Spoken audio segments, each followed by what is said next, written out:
to present about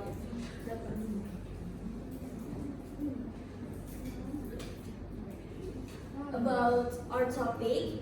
And today we will delve into critical issues of sexual harassment within a university environment. With me, Yustika Fazar Perdana Asaid, with my student ID number 123231202, and my partner, Devila Nur Fatima, my last student number 208. And the topic is increasing awareness and prevention of sexual harassment at university environment. Thanks.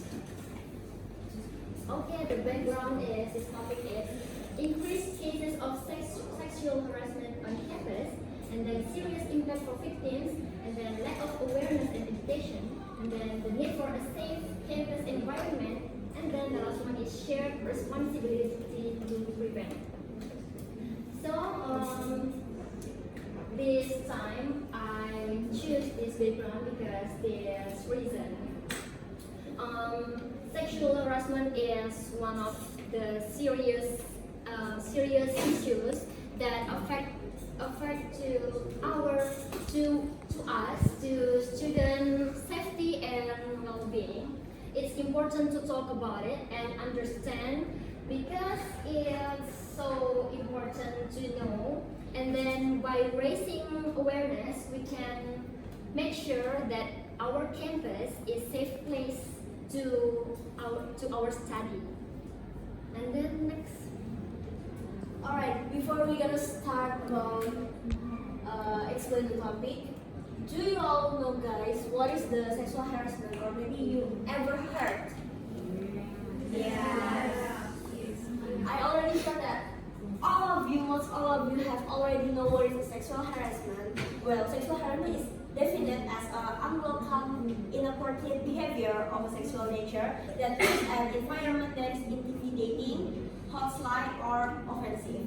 And this behavior can encompass a range of affection, including unsocial sexual advice, inappropriate comments, and suggestive gestures. Next.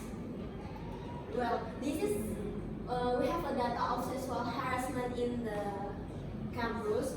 It's from Kementerian Sekretariat Kenegaraan Republik Indonesia from the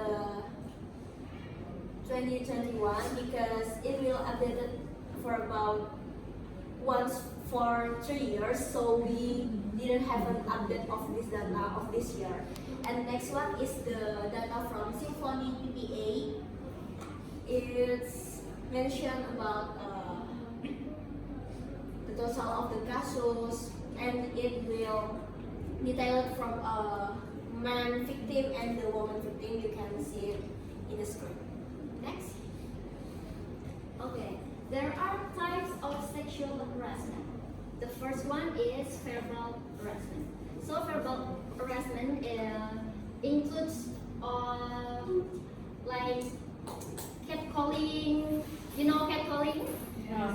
It's usually in our activity. Catcalling, and then saying something about somebody, saying something about someone bodies, and then Maybe we can explain. Okay, maybe I will give you an example. So,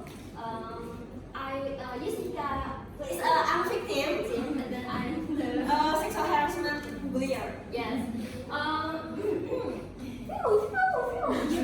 Someone are doing. Oh shoot. Yes. Yes. That's all you explained. And then the second one is physical harassment. Now, physical harassment includes like I'm touching someone without permission, and then forcing kiss or hugging without permission. Yes, and when you get that action, you please don't take a smile. You must go what are you doing and just slip away. Yeah, go. And then the third one is non-verbal. So non-verbal includes gestures but not in full words. Like I'm staring Yustika from what?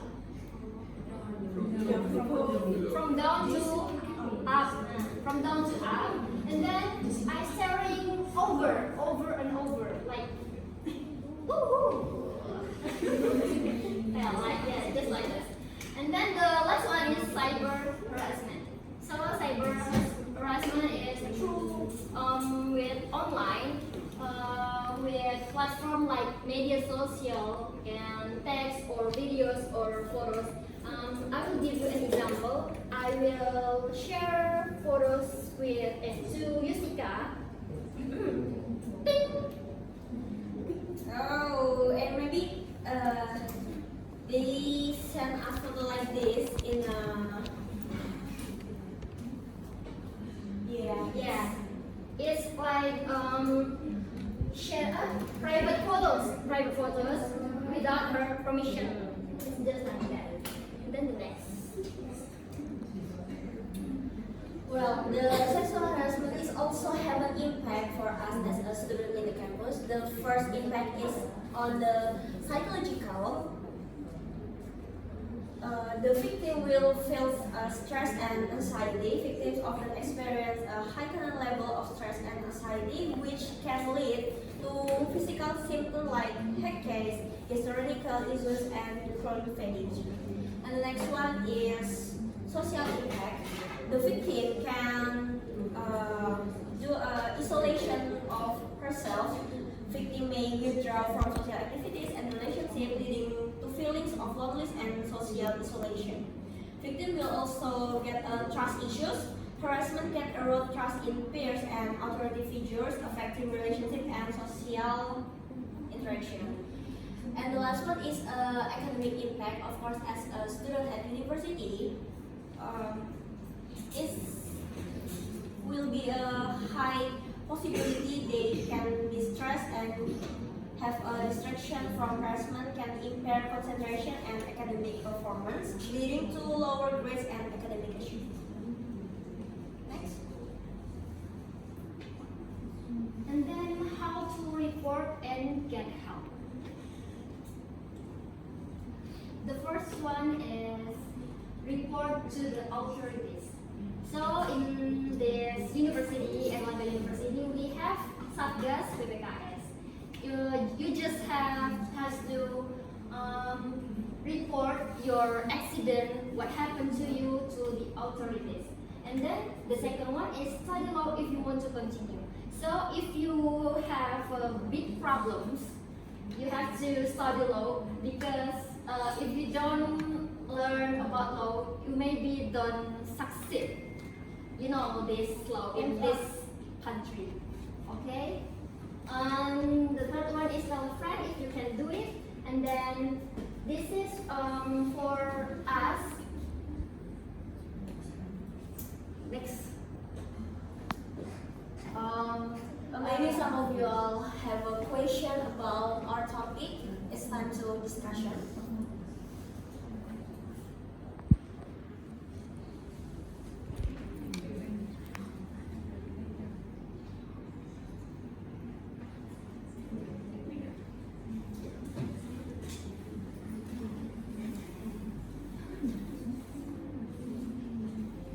Or maybe if there are no question, maybe Rafi, please move to the last pages. Now you can explain how to help, yeah. Yes. In this situation, this is for victim, and then this is us if we can help our friends.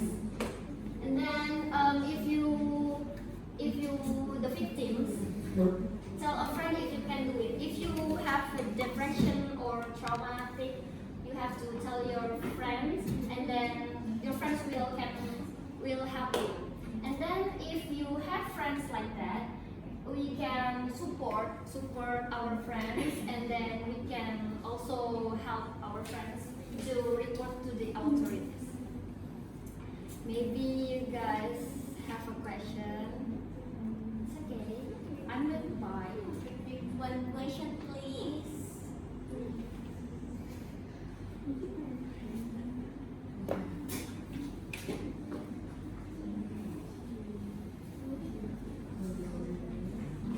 Okay.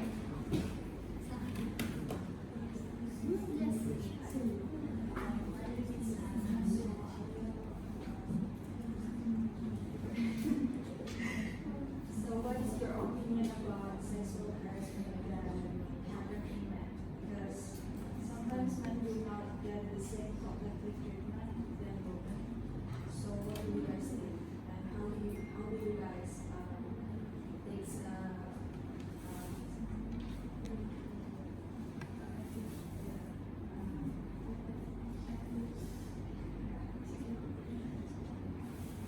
I understand your question. Okay.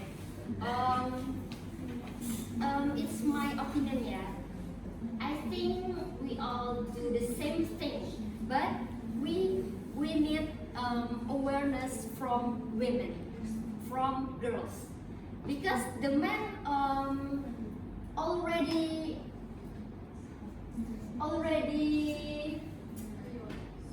sudah membantu, maksudnya mereka sudah tidak menganiaya lah bisa dibilang, tapi kita ternyata malah kebalikannya. So we just need awareness from women. We just need. Alright, maybe I'm gonna add some opinion. Yeah. In this society, mostly the victim of the sexual harassment is a woman because, according to biology, men have a higher sexuality within their mind, within their action, but it's never being normalized. Men can also be a sexual harassment victim, and most of them men cannot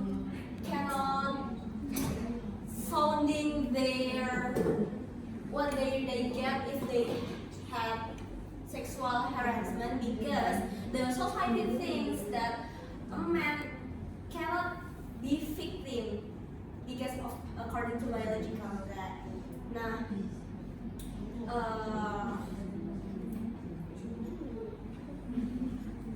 So that's the point is we need awareness from women.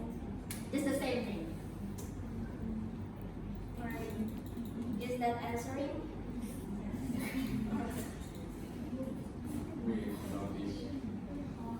The talk is about a prevention of sexual harassment, specifically for women or men. For general, for men and women. And why you only talking about men who always wrong here? Can you give me the example? Oh. Women can do the same. I give you an example, but I'm girl, not man or not boy. And can you give me as a man how to compliment a girl? I mean, if I compliment a girl does not feel the same. You know what I mean? Because I don't mean to harass, but can you give me an example of good compliment Okay. for men to women? This is what I think, yeah. Maybe you can compliment with girl if you close with them. Because if you're strangers and then you giving a compliment like, oh, you're so tall, or you're so maybe I will talk to you what's wrong with you, like that. You will get embarrassed. Yes, or maybe you can use the rhythm of your voice, like you give a compliment for a woman, like, oh, you're so pretty. It sounds like you say she's pretty without seeing her sexuality or something. But if you say like, oh, you're so pretty and sexy, it sounds different, right? That's it. Am I wrong? Okay, thank you. Is that answering? Yeah. I want to ask Rasi. We have a limited duration at this presentation, and maybe you all guys, if you have more questions, you can ask ourselves. us. Yeah. In private. Yeah. Out of this presentation. All right, Yamira. Okay. You can. Okay, we have slogan for this topic. We